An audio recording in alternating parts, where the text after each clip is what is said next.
If you haven't heard about Anchor, it's the easiest way to make a podcast. Let me explain. It's free. I could probably end the list right there, but I'm going to continue. There's creation tools that allow you to record and edit your podcast right from your phone or computer. Anchor will distribute your podcast for you so it can be heard on Spotify, Apple Podcast, and many more. Speaking from personal experience, creating a podcast felt so overwhelming. I didn't know where to start, but using Anchor was a no-brainer. Their website and app is user-friendly. You're able to navigate through it easily. It's pretty cool, guys. You can make money from your podcast with no minimum listenership, and it's everything you need to make a podcast in one place.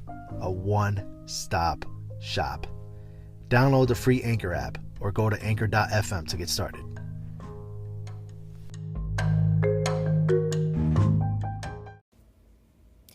Hey y'all, what's up?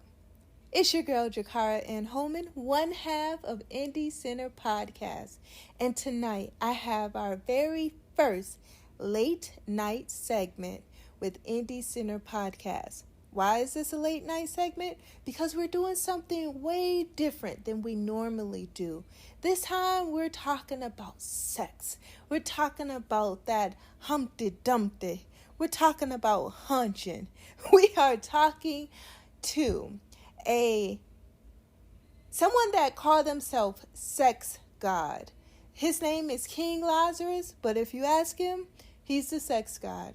This is a poet, a writer, playwright, producer, and he has this idea to create this production of a whole sexual experience. And we're going to talk about that here. So sit tight, grab you a snack, because I was chilling and eating my breakfast while having this encounter. So eat with us and come get you some pleasure and pain. Check it out. I consider myself a sex revolutionary.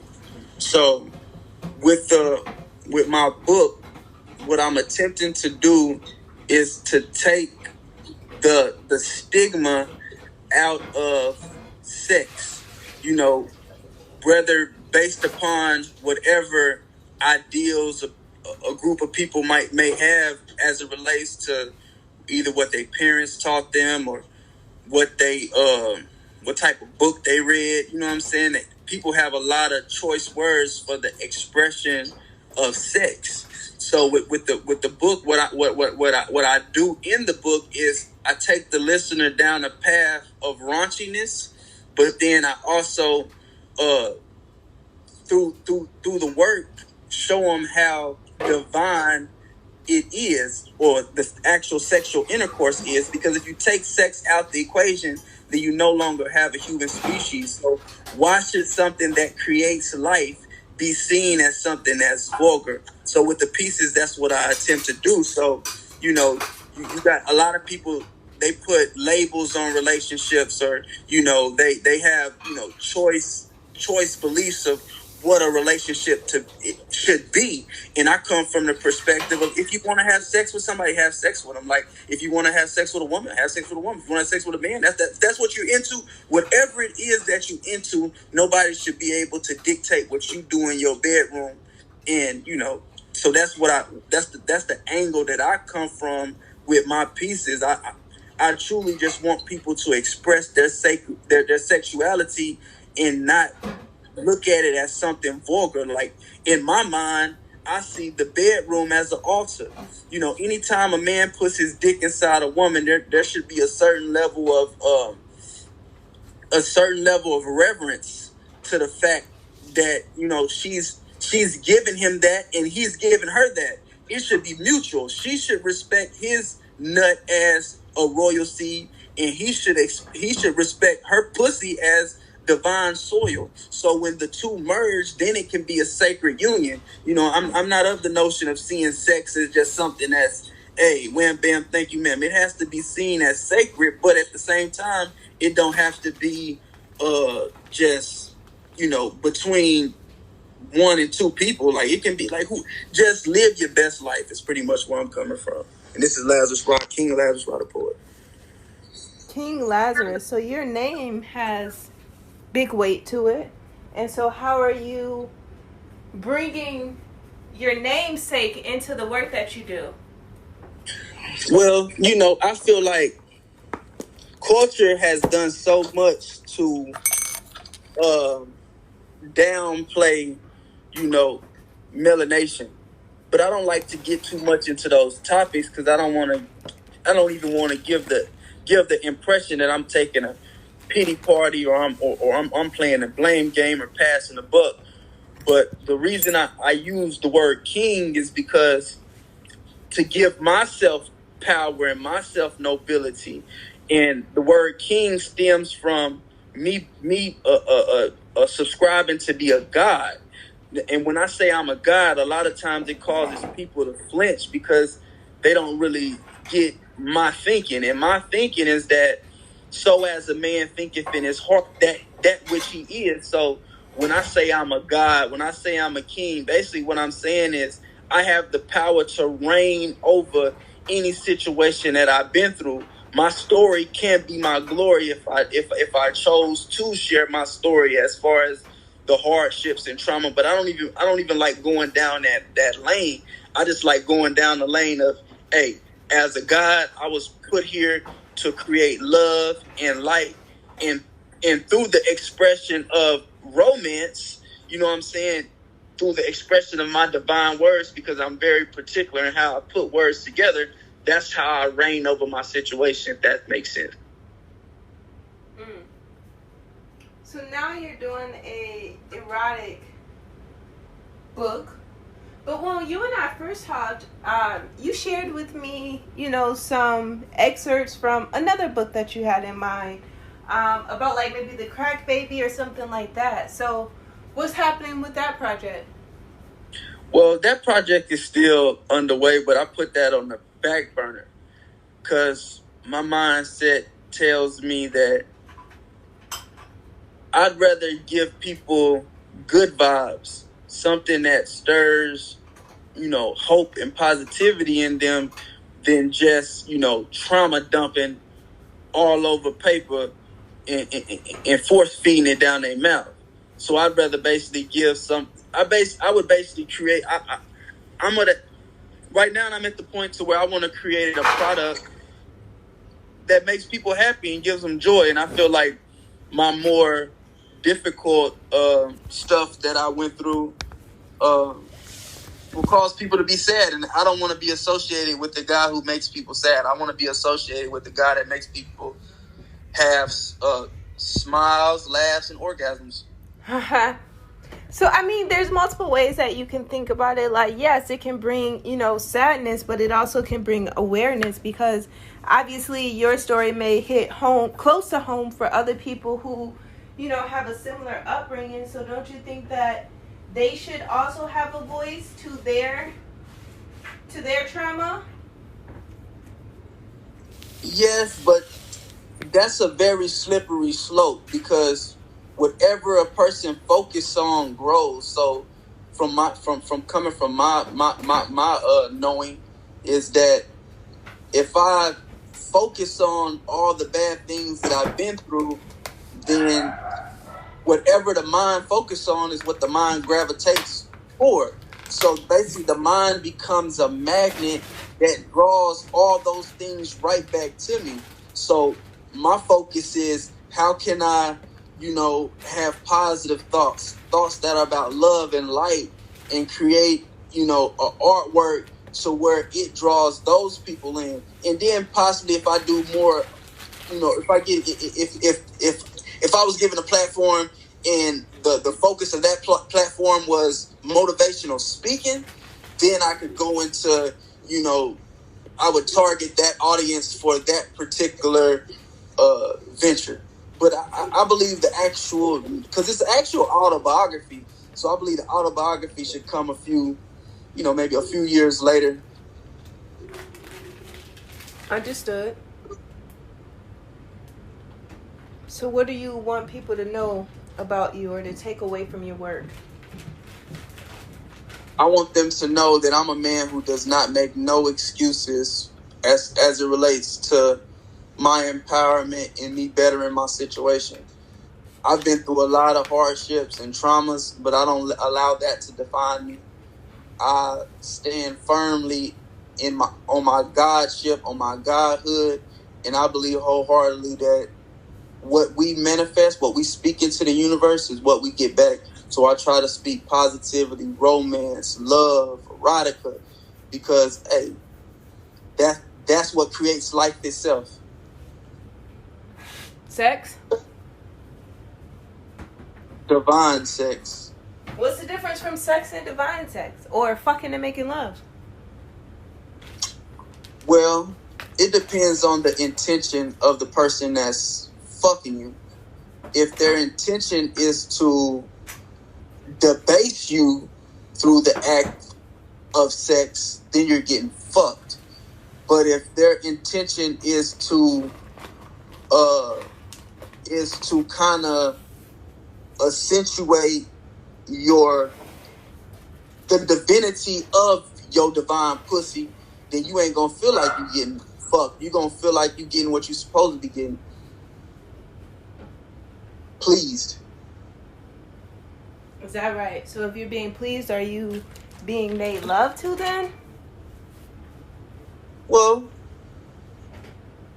you can say that, but there's it's ambiguous. You know what I'm saying? It's, that there might be a moment to where through the act of making love or through the act of basically revering that woman's, first of all, if that man don't have no conception that he's dealing with a goddess and that her pussy is divine because out of it comes universes, then he's not gonna God fuck you, basically, if that makes sense.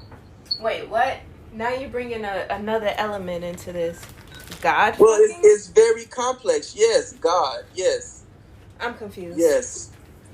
God. Yes. You want me to explain? Yes, do explain. Explain God. Okay, look. Or God fucking, as you say. God fucking. So when I say God fucking, I'm saying, I don't know. I'm sure many women have been in a situation where a God fucked them. He might not have considered himself. I don't know.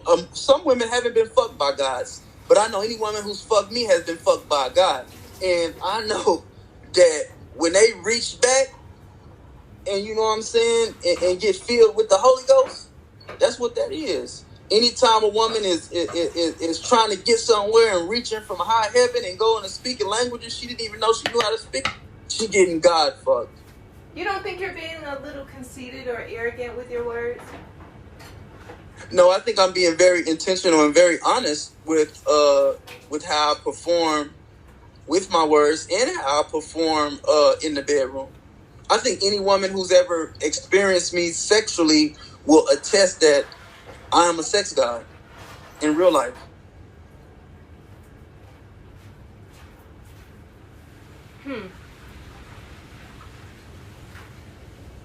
So what comes with dealing with someone like you, of your caliber? Headache, strife, heartache, pain? It depends on dealing with me, what comes with it. I'm sure a lot would say I've broken a few hearts. Before I even knew I was a god, I broke a few hearts. But one thing I could say, in the bedroom, she would get pleased. She gonna have a whole bunch of orgasms. That's for sure. After the fact, ain't no telling. You know what I'm saying? I'm sure she might want more of me, or it might be where I want more of her. Ain't no telling. It might be. It's gonna be adventurous. Any woman who has an encounter with me is gonna have a very epic and adventurous situation dealing with me. It's gonna be different. Huh? You have to excuse the pounds I'm cutting up fruit. Mango, to be exact. Oh, I just made a verse about mango. Tell me about it. Remember I said her mango was squirting all over me. That's it? Oh, I had a whole poem. I could read the poem. That's what I thought you was going to do. Oh, I can do it.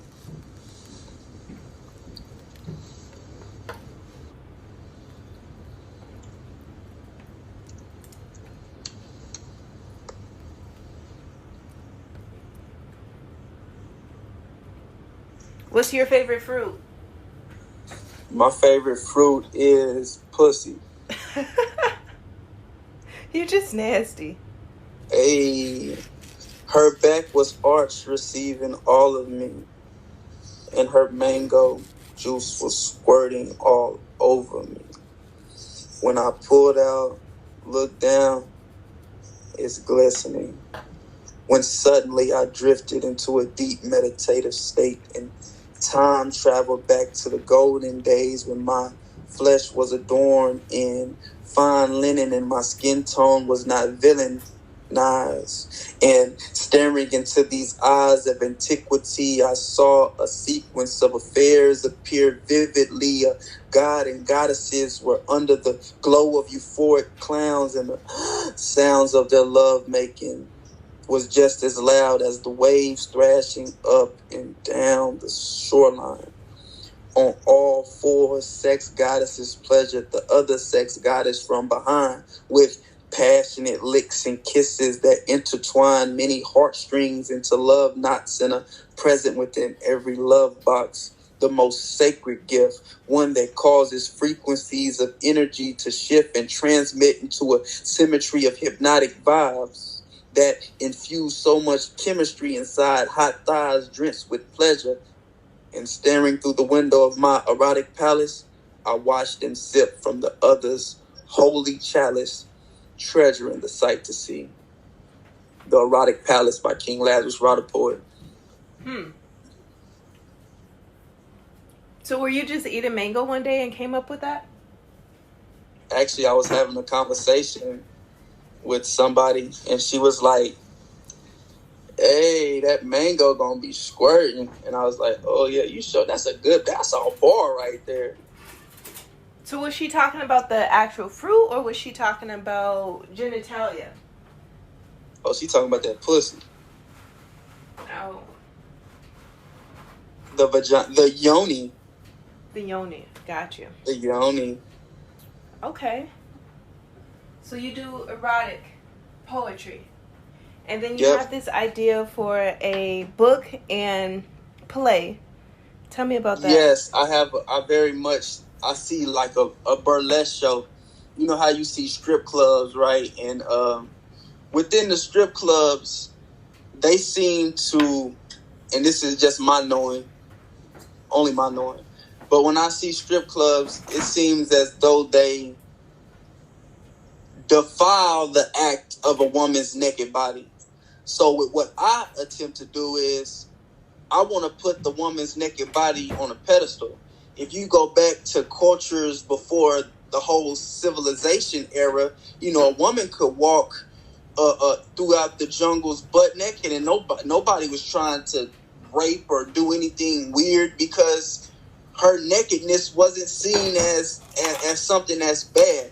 And with this being a sex revolutionary, that's what I'm attempting to do. I'm attempting to, just as a man could walk down the streets without no shirt on, why can't a woman walk down the street without no shirt on? Why should her nakedness be something that's seen as vulgar? Why should the act of sex be seen as vulgar?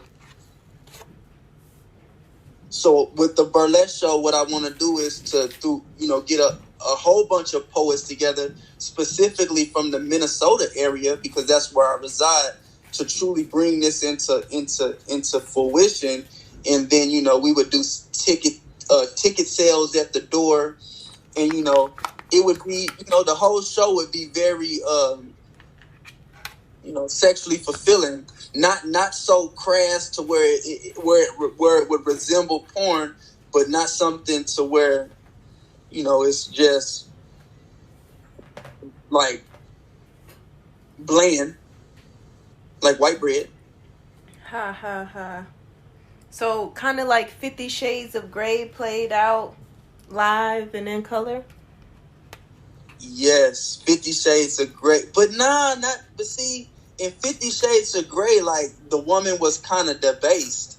So I've ran into many women where she'll have the man on his knees with that pussy in his mouth. You know what I'm saying? So basically some relationships, some enactments may have more of a tinge of chocolate. Some may be vanilla, but it's basically going to be a sacred sexual experience without the actual act of sex on stage, if that makes sense. Mm-hmm. So, suggestive. Is that it? It's going to be suggestive? It's going to be very suggestive. But the words is what's going to, like, the actual poetry within it, it's going to be art. It's going to be very much artwork. And I have another poem. Okay. Her hands interlocked into mine as the bedboard rocks. As one we sway and rock in love's days. I taste the passion water dripping from her lips, thrashing within her waves as I grip her hips. I brave her festive waters like a skipper at sea. I flip her on her front, her back, her side. She pleads, begging for more of me. I'm very passionate and fascinated by this ebony beauty. She massages my mental the same way I want to do her booty. I kiss her neck, her shoulders, the arch of her back. I caress her breast and hold her on the verge of catching an asthma attack. My hands run through her locked hair. I'm suckling her nipples, fully aware and mindful of how sacred this moment is to have entered where life's existence lives. Sultry is the scent of her love, filling our bedroom with love, causing me to draw closer and closer to, like that coyote in that one cartoon after catching a whiff of sweet perfume. My goddess moon, she lifts my spirits higher, giving a blessing to a black god messiah, the black god messiah in me, this soul sister. I love her indefinitely because she definitely defines love without words, which is why she stirred emotions I didn't even know I had. Look at me writing love notes in notepads, expressing my deepest feelings. Butt naked, she got me so revealing it all. Even before I made her 10 toes touch the ceiling wall and her head spin like the ceiling fin. Out of breath, we ran. Chasing pleasure, I treasure her water island when I'm near, putting both of her ankles to the side of her ear and all over my face. Her sweet nectar is there. Legs wrapped tighter around my neck, tighter than Nigerian hair. Then afterwards we cuddle and envision freeing our people from the devil's evil system. A Messiah's Love by King Lazarus, writer poet. So you tend to moan in a lot of your pieces. Yeah. Ooh, tell me about that.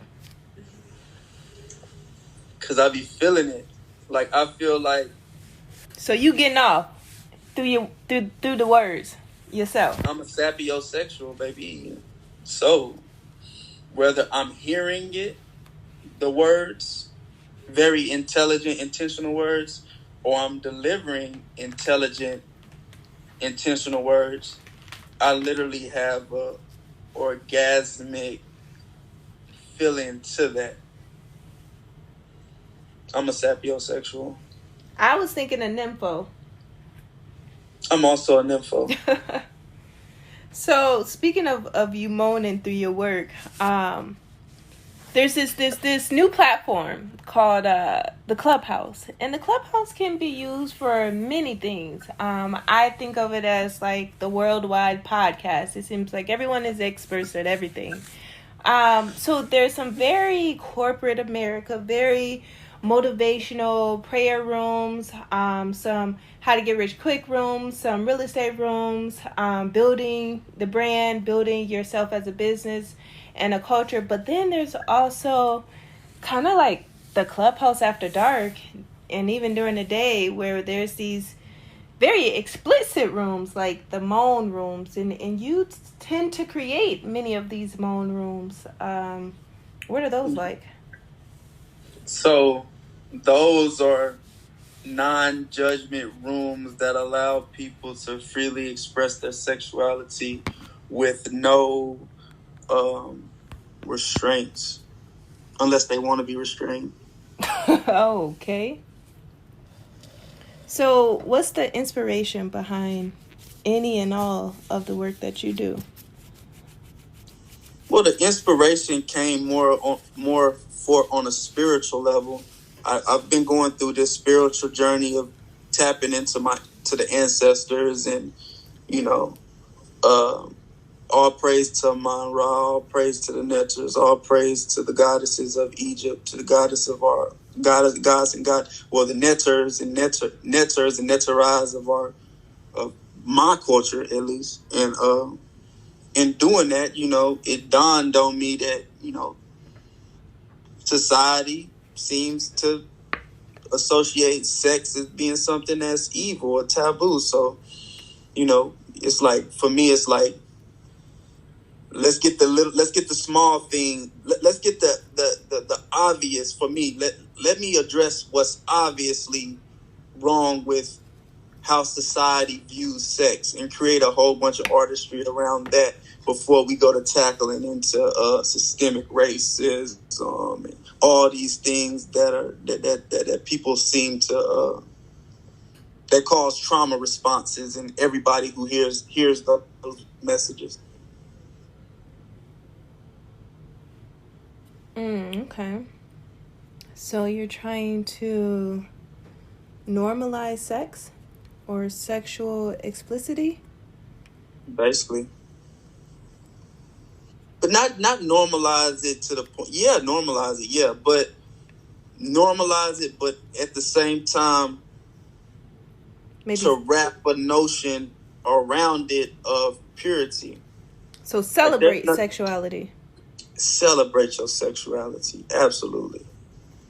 So some would say that Megan Thee Stallion and Cardi B did that in that song WAP. And they got a lot of backlash for women. Like, when women celebrate sexuality, it is like, it's so negatively perceived. But when men celebrate sexuality, it's like, oh, he's just being a man. I don't know. Cardi B and Megan Thee Stallion are my sheroes. Is that right? Absolutely. I love any woman who... What I try to do, though, is I want a woman to celebrate her sexuality, but at the same time, like, not to be disrespected by men who are viewing her sexuality, because that's not right. So basically, I want a woman to know that her womb is something that's sacred, and whatever she chooses to do with her womb is her. Okay. Understandably so. Do you have any children? No, I don't have no kids. Shoot, the way you talk, you would think you would be on 18 by now. No, I don't have no kids. I haven't always had such confidence in myself. That has been a journey into, one of my biggest sheroes is Dr. Maya Angelou. And and through a lot of her work, I realized what it actually entails to find your voice. And once I found my voice, sometimes I gotta be careful not to talk too much. Talk too much? What do you mean by that? No, I mean talk too much as far as talk too much to people who don't want to hear what it is that I gotta say. There has to be a certain level of, discernment on when to talk and when not to talk and all that. Oh, okay. Because, I was thinking how for years and years and years, she actually went mute based on her own personal trauma and traumatic experiences of being sexually molested by a family member. I remember that part of her story, and she even was worked at a house that where women were sex workers as well. So that's the thing, though she is a very well-renowned poet, she also used her own story to kind of also bring motivation. Her story is very dark in some areas, though she does bring also beautiful, beautiful words of positivity, rising, being a phenomenal woman. But she also shared the dark side about her, which is, the things that we just mentioned. So I think you can have both. You can do both. You can share your erotic nature of rising, of helping people rise to the occasion and have amazing, orgasmic, sensational experiences, but also share your true story of some dark moments that, shaped you into who you are, into you being able to embrace King Lazarus. Because, the Lazarus himself, if we remove King for a moment and just talk about Lazarus, we're talking about, what do I call him? A prophet or servant that had a very dark moment. Yeah. I have a poem that touches on that. Okay. I really don't like... So you have a poem about your namesake? No, I have a poem that talks about the dark stuff. Got it. I really don't like... You want to hear one of those poems? If you care to share, I'll be open to listening while I eat my breakfast. My bagel got cold. It's hard now.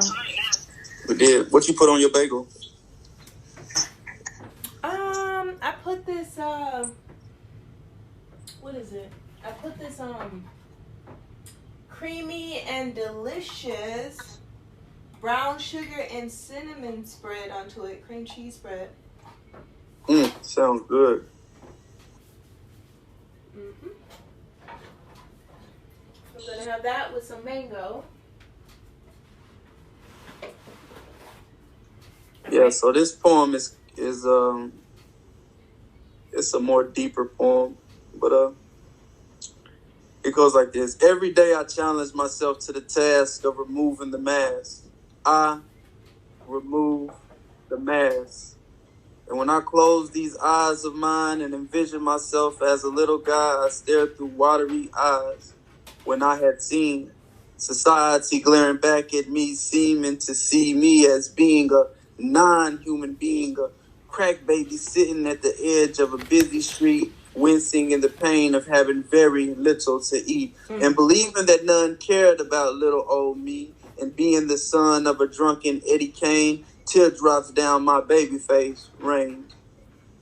As I stood out under purple skies of rain, purple rain, itching at a green wingworm rash under the shitty pamper covering my ass. Damn.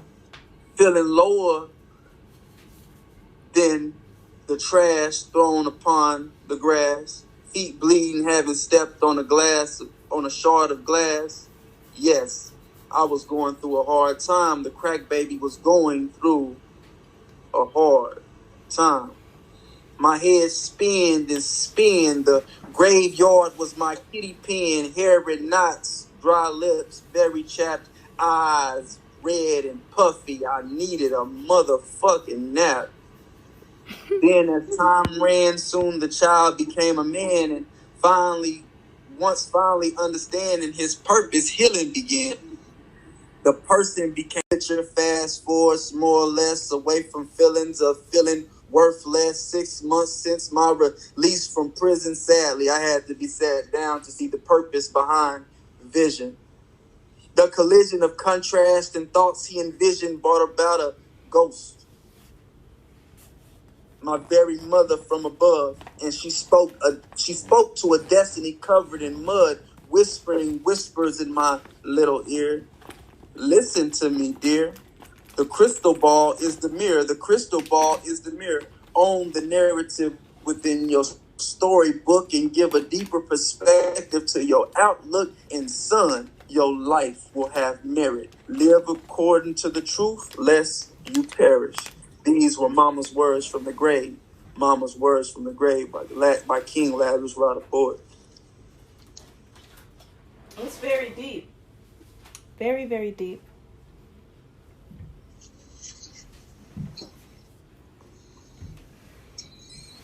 So there's obviously two sides to you.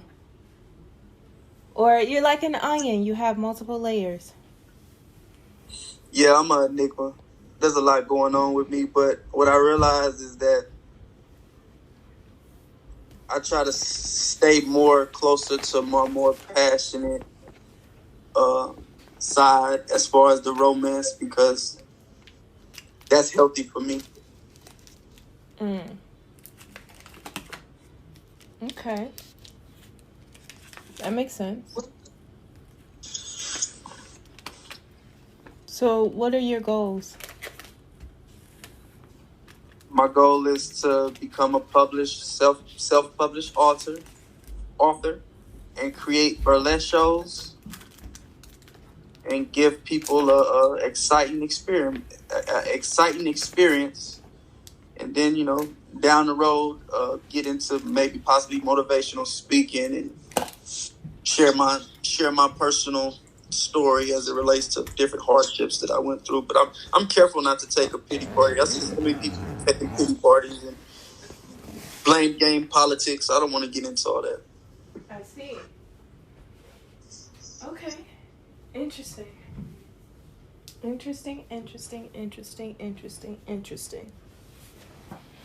Well, I'm proud of you, sharing your gifts. That's always a positive thing, where you can rise from the hardship, from the dark times, and come out of it, with storytelling, poetry, and words that can both uplift, enlighten, cause rise, climax, and so many other emotions and feelings and expressions of love making, and sexuality. Mm-hmm. What else you want to talk about? Discuss. Get into. See this knife? Don't say the wrong thing. It's a big knife.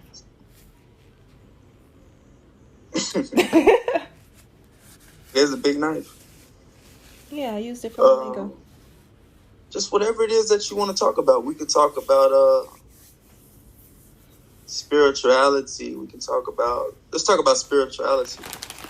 Okay, so what is your spiritual journey? Like, are you Christian? Sounds like, from what I understand, that maybe you're not necessarily Christian. Maybe you believe more in like the ancestors and gods and goddesses, obviously, but I'll let you explain. Yeah. What is your faith? I'm more into faith is knowing, faith is the substance of things hoped for and the evidence of not seen. So to express where I'm at as far as my spirituality, I'm an actual medium. So when I was incarcerated after my late mother had passed and my father had passed, one day I was, I had read this book about yogic philosophy. And after I had read the book about yogic philosophy, I started trying to practice things that I got out of the book as it relates to mindfulness and as it relates to like sitting with myself, meditating, taking deep breaths, being intentional as far as not focusing on no thoughts, basically just emptying myself as to recharge my battery. And one time when I was in the process of that, an actual spirit, flew by me. And the first time I seen it, I was like, man, what is that? And then it happened again. And I was like, man, what? Then it happened again. And then before you know it, years into the actual ascension of spirit, now, spirit is very much, me and spirit have a relationship. So where I'm always around spirit. Like, as I'm talking to you, I'm looking at spirits. So. Wait, what? How are you looking at spirits? As I'm talking to you, I'm looking at spirits. They're everywhere. They're everywhere around me. They're floating in the air right in front of me. I'm an actual medium. When I wear the turban with the double folds, when I you know what I'm saying, the ankh, when I blow sage, I'm gonna blow some right now. I'm very intentional. Where did you learn this from? Like, what study of this practice did you have? Honestly, Spirit had just led me closer and closer to it. I grew up a Christian. I grew up, growing up, it was a necessity to go to the church house. Are you lighting it on your stove? Yes. Going to the church house growing up was very much a necessity. If I didn't, my grandmother would whoop me and everything. So through life, through my journey of, a lot of incarcerations, a lot of, different battles that I had to overcome, whether that was gangs, whether that was drugs, whether that was whatever. It just, Spirit kind of led me to, the teachings of Kemet, basically, and what that is predicated upon is just revering the trees, revering the sun, what I'm saying, Aman Ra, revering the netters. The netters is nature, revering the actual soul and spirit of people, understanding that what gets people caught up into this us versus them mentality or black and white is the fact that they can't see spirit.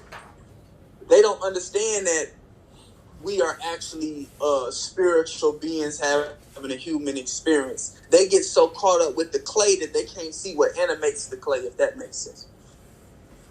And I see what animates the clay. What animates the clay? What is it Spirit. that you see? Spirit.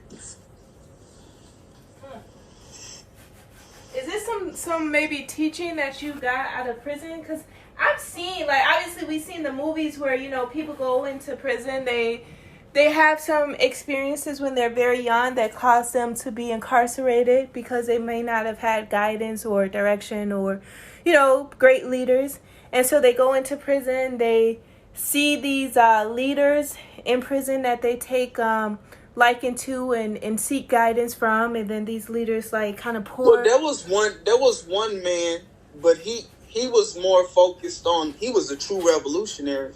His name was Mandy. He was a freedom fighter who will never get out of prison and probably died in prison. Really? But he didn't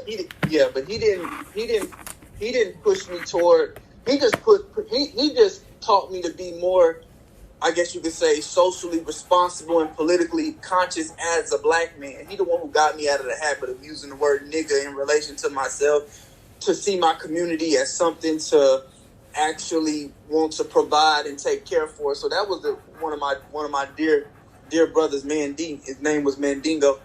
But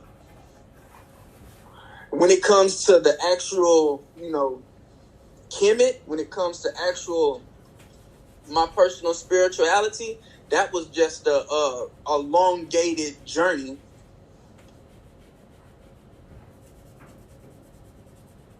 Where I came to the point of just understanding my truth. Truth, sometimes I read in a book, they say truth is a multi-layered cake. What might be true for me might not be true for you. But from my perspective, if all roads lead to Rome and Plato and all them, then guess what? In all actuality, all roads really lead to Egypt, or before it was called Egypt, Kemet.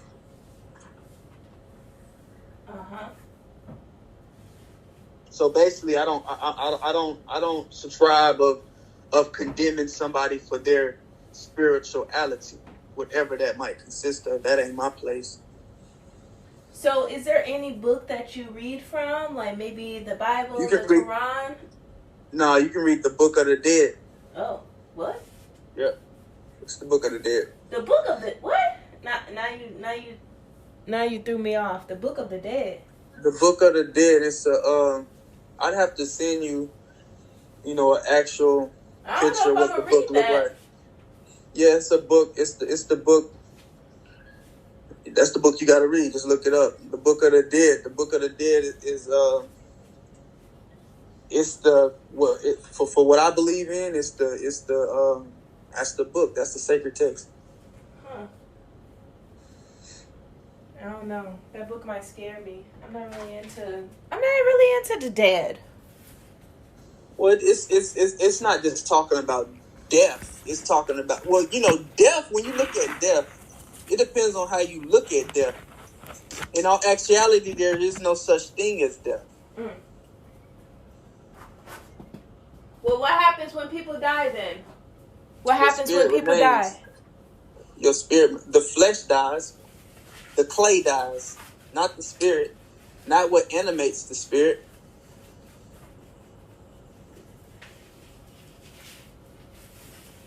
There is no such thing as death. Death is an illusion. Are you smoking your sage? What are you doing with it? It went out, so I had to burn it again. I don't smoke it, I blow on it to remove any negative energy. So tell me, let's talk about this sage ritual. Because there was a time, it seemed like, I feel like maybe it was sometime last year, where sage had became like burning sage and saging your home had became like a fad. Where like everybody was talking about sage. And if I'm being honest, I myself was like, oh, what is this thing? I got to get into it. But I didn't really know enough about it to really get into it. Because if you're not doing it for the right reasons, then, maybe it can do more bad than good. I actually gave my sage away, I think. I might have had 2 and gave 1 away, but I never actually burnt it. I was gifted it. I was told that it's better to receive it as a gift than it is to buy it for yourself. So I was gifted sage. And I was so into doing it the right way. Like I wanted a smudge bowl. And without that smudge bowl, I was like, I'm going to wait until I get that before I burn it. So I never actually burned it. I have an altar. You have an altar? But tell me, what is this sage fad about? Well, for me, it's not really a fad. It's just, depending on what your belief is, you know what I'm saying? There's certain things that you do in relation to the lifestyle. The lifestyle that revolves around being a sex god, a sacred sex god at that. That's what we do. We burn sage. And what it does is it removes any negative energy from around you. We also we keep crystals. We make altars. There's a whole spirituality in relation to it. We revere the sun. We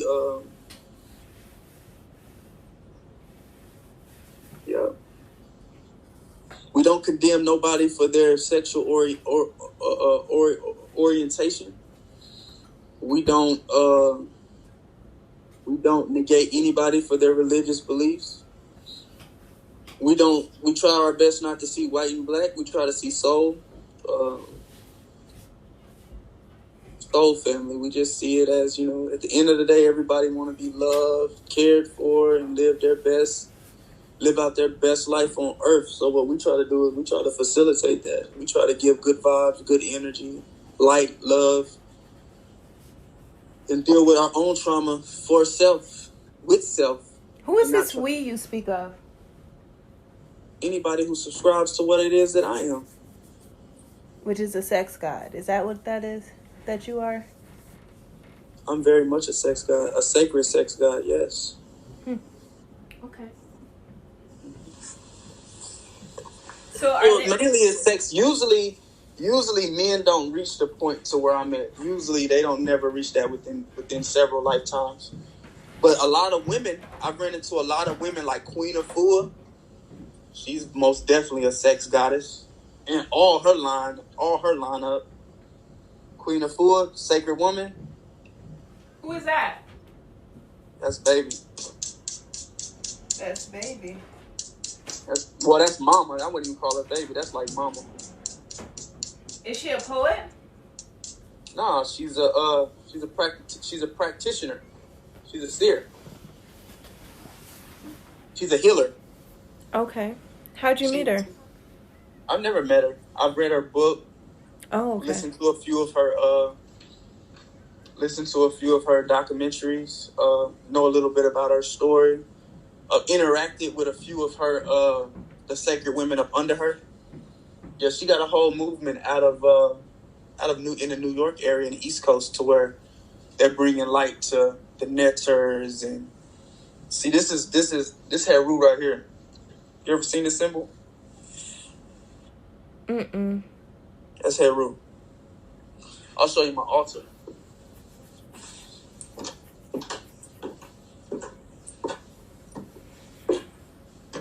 Why are you looking at me like that? How am I looking at you? I don't know. You're just like staring right into like the camera. It's weird. Staring into your soul. Maybe. I don't know. I'm just gonna eat my mango and be quiet. You see that? That's Heru. Wait, go back. Is it a bird?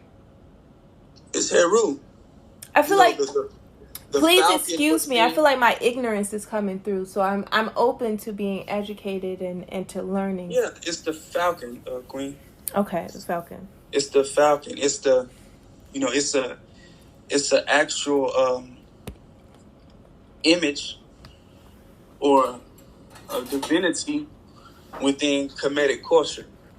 That's one of the, that's Asar and Aset's child, Heru. You might know him by Horus or Osiris and Isis being their son. Okay. Yeah. That's what I'm into. Very much so, as you see. So, let's get back to this play. Have you ever been in a play?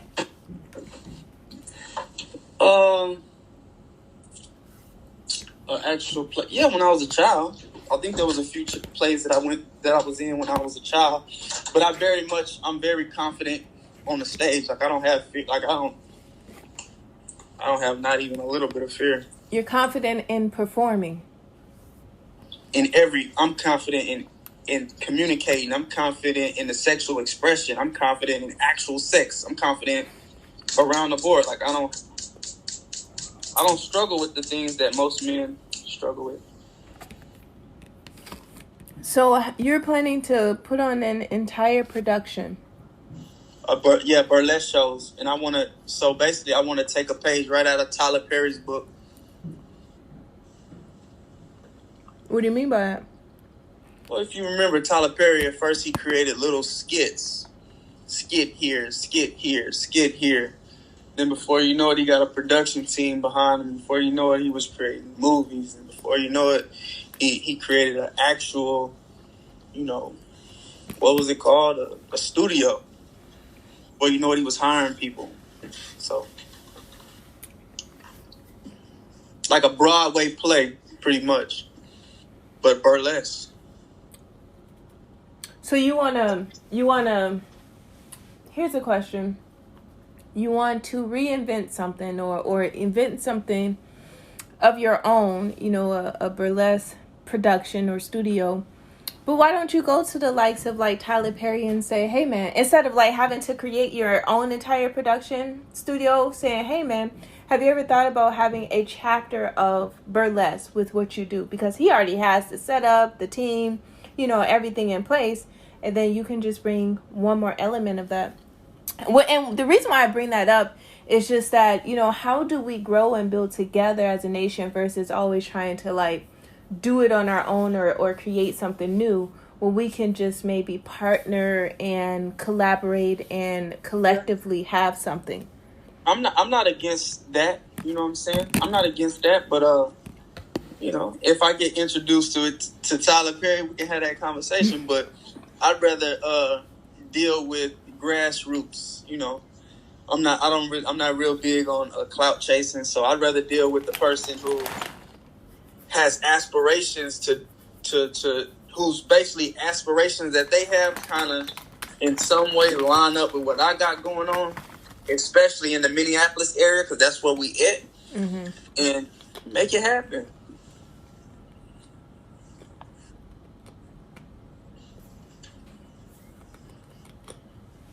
My mouth is full. I see. I'm not gonna lie. What stood out as it relates to you when I met you though was your presence. Your stage presence is what caught my attention. The way you talk, the way you spoke on your truth at an actual protest rally is what drawed me to you, as far as wanting to get acquainted with you, as far as whatever ventures collectively that we might have going on. We're talking business, right? Absolutely, we're talking business. Okay. Just making sure. Oh, because I'm a sex goddess. The thing is, do you want to have my sex? No. No, that ain't it. You're going to get us both killed. I got a man, you got a... whatever it is you choose to have. Yeah, I got whatever and that's big facts. Whatever it is that I choose to have. Because nobody dictates what I do with my dick. Wonderful. Good to know. Good to know. Second, You're not flirting with me now, are you? No, I'm not flirting with you. Okay. Because we're still on tape, and I want to make sure that that is clear. That is clear. I'm not flirting with you. Okay. So what is it that you see us doing or creating? I see us, first, I know that you're very good as far as editing. You know, I know that you have the platform with News on Purpose, so I know that you could expedite the process of actually getting my book formatted, copywritten, and all that. And then what I see doing is because I'm already linked up with another poet, with a poet out of Minneapolis. So I want to do is to get people in the Minneapolis area who pretty much are, going in the same direction, whether it be, basically want to be in the camera to share some type, whether it be news, whether it be poetry, whether it be, political, whatever. I want to get those people basically in a circle, and the ones who want to, participate in creating these burlesque shows, I want them to be a part of the production process of that.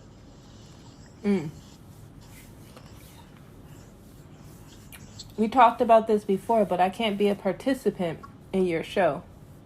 I know you couldn't be a participant in my show because my show is very, I know you couldn't be a participant, but I'm sure you know other poets in the area, being a Minnesota native, who are kind of on my same speed as far as the romance goes. So in the summertime, when it's less hot, I'll be more active as far as finding individuals who can, add value to the erotic poetry scene. Because I see it being something that's really finna boom within the next 5 years, and I want to be the figurehead of it.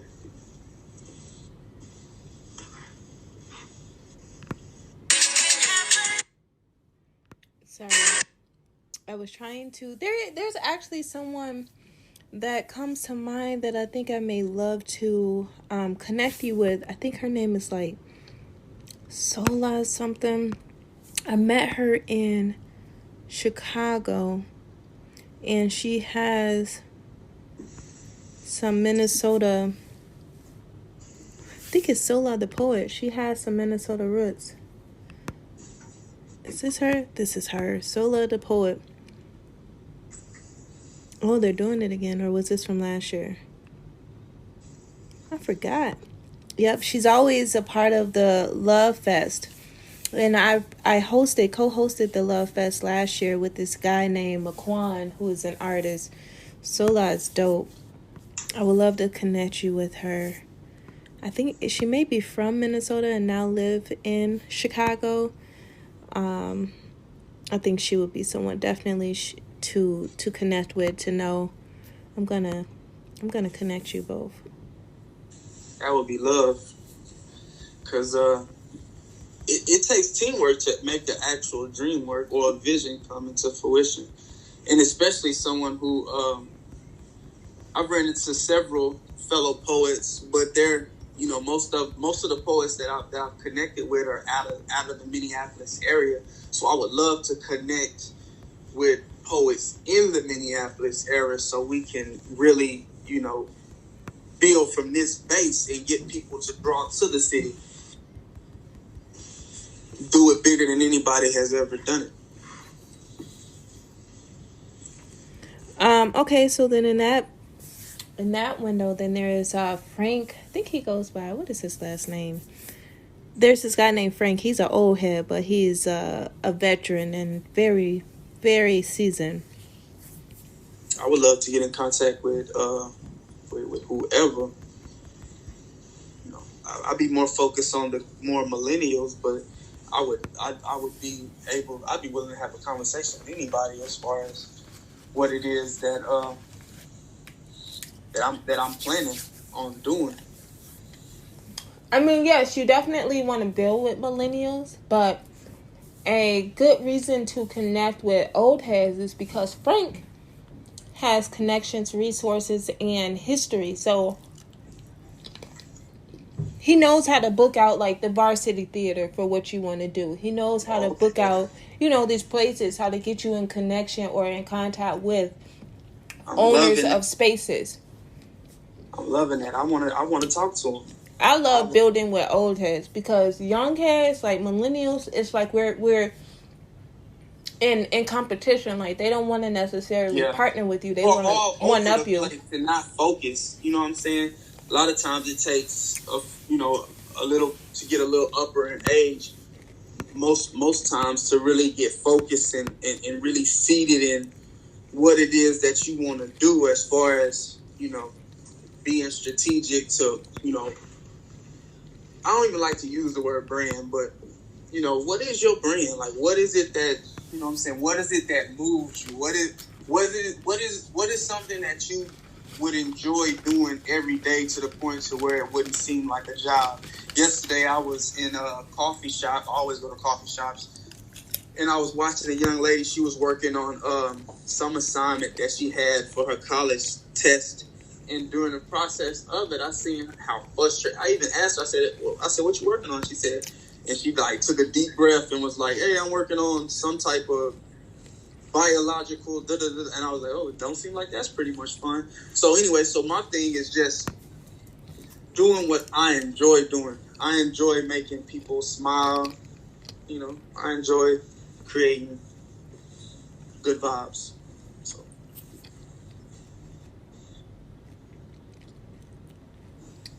That's good.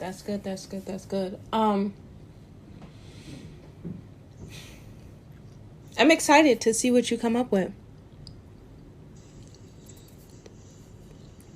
I'm excited to see what comes to light and how it all unfolds. I think you have some things ahead of you, and I know that you're going to make it happen. So... calling a few, first I want to get first got to get the team together. I just need, I need about 6 or 7 fellow poets that can get in line as far as, we sit down and we create, we not only create the prompts, but we get very strategic as far as what the interaction is going to look like with us on stage. Some poems might be me actually speaking to the woman as she's speaking to me, and this is kind of like how rappers do they freestyle battles, but this ain't about this ain't a battle. This ain't something, poetry. That's the way it's supposed to work. It's supposed to be a build.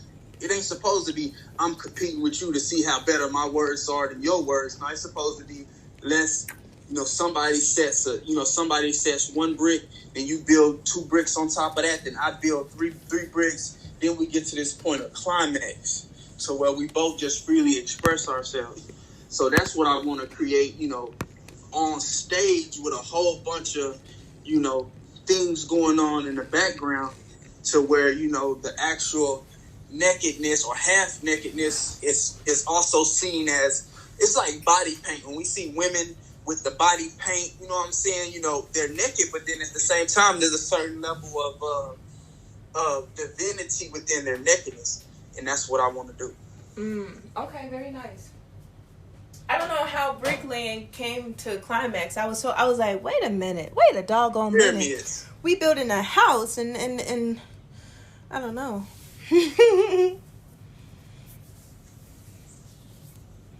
That's funny. Mm-hmm. We building a palace. Gotcha. A erotic palace. Okay.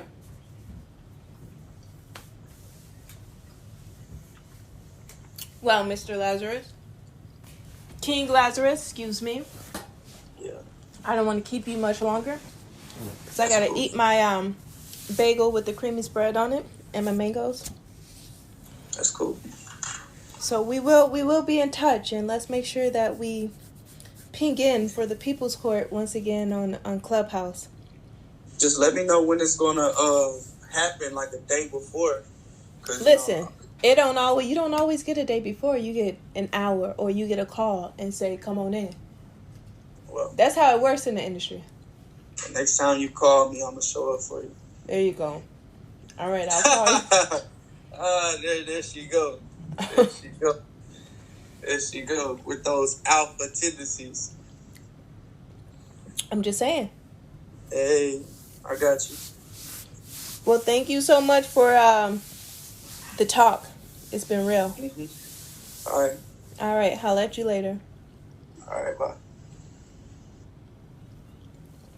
Wow, this has been an interesting episode with King Lazarus, the exotic, erotic, nasty poet man.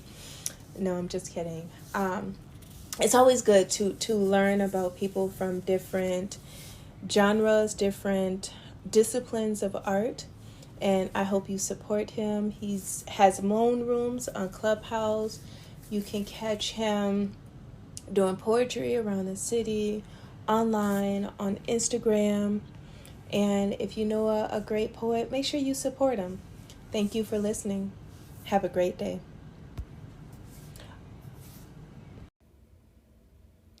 Hello, hi, hey. It is your girl, Jakara N. Holman, and you have just listened to our very first late night special with Indie Center Podcast.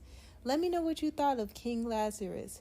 He's always willing to keep on coming. Yeah. Enjoy the rest of your day and keep it sexy. We'll be back with more.